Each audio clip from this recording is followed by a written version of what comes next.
All right. Good morning, good afternoon, or good evening. Whenever you hear this message, I pray that you're poised to receive, to accept, and most importantly, to respond to words of wisdom. Hashem. Today, I've got a phenomenal lesson for you. This is a great lesson.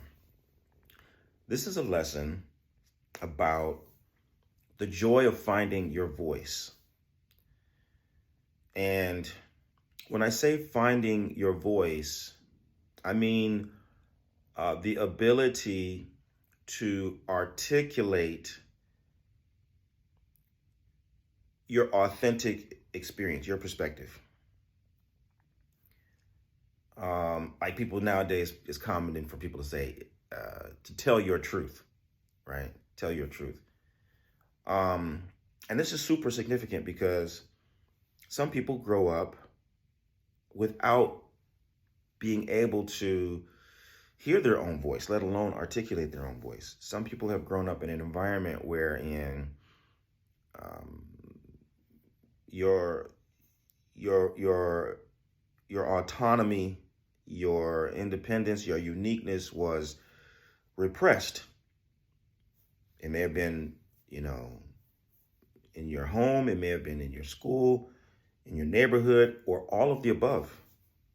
You just have never been able to really just express your own idea and give your true perspective on a thing without being severely punished or repressed or, mistreated. And so for a person like that, just the ability to express, this is what I think, this is how I feel, this is what I want, this is what I don't want, is a big deal.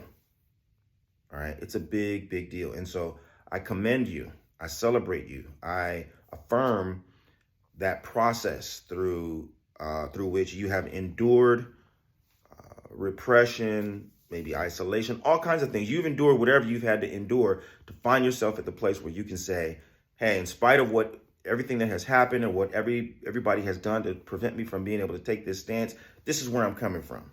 I commend you. I commend you. At the same time, however, I have to say that just because you have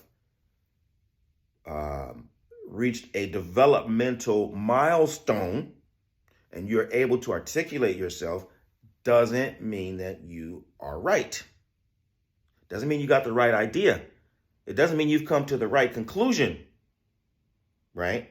So now as your counselor, as your advisor, as your mentor and your guide, I have to, on one hand, validate your experience and your process and where you are in that process. But at the same time, I have to caution you that yes, this is what you think, this is what you feel, this is what you want, but that's illegal. Don't do that. Don't go there. Don't say that. You can say that to me, but don't say that anywhere outside of this room. Don't tell anybody else what you just told me, because you're going to get clicked up if you do. So there's that part. It's a delicate balance in being able to validate someone where they are, but at the same time, keep their feet on the ground and keep them pointed in the right direction, right? Your voice is essential for you to be able to, recognize yourself and for other people to recognize you. So even when you're wrong, because there is right and wrong, you could be wrong. Even when you're wrong, your fulfillment and the fulfillment of your group, your community, comes from being able to embrace you and hold you and nurture you and love you and care for you, but at the same time require that you do things that are really progressive. That's the real challenge of the I-we polarity, right? I hear your voice.